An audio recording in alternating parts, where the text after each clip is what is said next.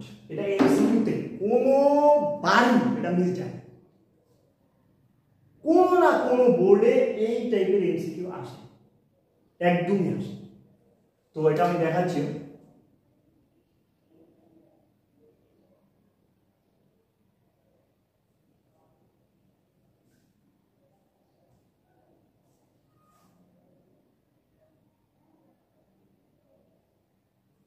তো এখানে প্রশ্নে বলা আছে যে এটা একটা ব্যতিক্রমী ম্যাট্রিক্স, মানে এম এর কোন মানের জন্য হবে, অর্থাৎ এম এর কোন মানের জন্য এই ম্যাট্রিক্সটি একটা ব্যতিক্রমী ম্যাট্রিক্স হবে। এখন ব্যতিক্রমী ম্যাট্রিক্সের শর্ত কি, যে